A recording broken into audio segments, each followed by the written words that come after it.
हमारे देश का प्रजातंत्र खतरे में है, ऐसा बताते हुए ध्रुव राठी जी का एक वीडियो आया।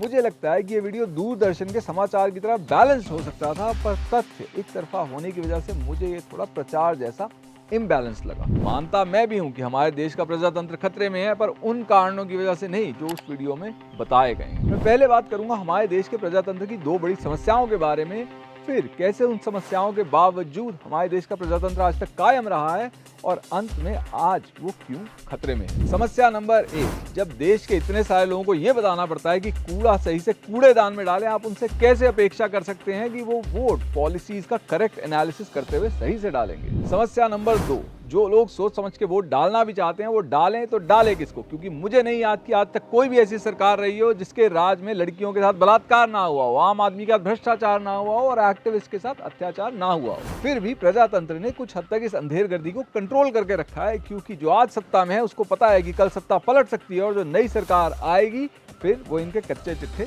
खोलेगी। अब सरकार कोई भी बनाए, अगर गरीब उतना ही दबा हुआ महसूस कर रहा है जितना वो पहले कर रहा था, कमजोर उतना ही डरा हुआ महसूस कर रहा है जितना वो पहले कर रहा था, और लड़कियां अभी भी उतना ही असुरक्षित महसूस कर रही हैं, तो यूनिक सेलिंग पॉइंट आया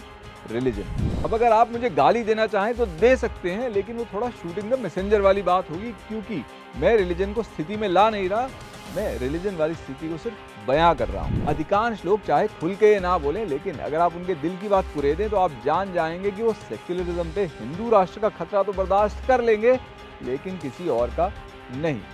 और देश की इसी नब्ज पे एक पार्टी ने हाथ रख के लोगों का ये डर समझा। अब ये डर कितना जायज़ है कितना नाजायज़, ये निर्भर करता है आप कहाँ रहते हैं, आपके व्यक्तिगत अनुभव क्या है और आप किस तरह की खबरें सुनते आए हैं। पर मेरा मानना है कि एक पार्टी का इस डर को समझना और दूसरी का इसको बिल्कुल नज़रअंदाज कर देना एक बड़ा कारण है कि एक पार्टी का पलड़ा भारी होता गया और दूसरी का हल्का।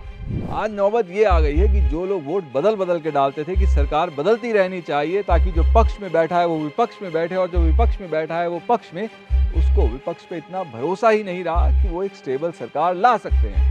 तो हमारे देश का प्रजातंत्र इसलिए खतरे में नहीं कि जो पक्ष में बैठा है वो कोई नायाब गड़बड़ी कर रहा है, बल्कि इसलिए क्योंकि जो विपक्ष में बैठा है वो लोगों का दिल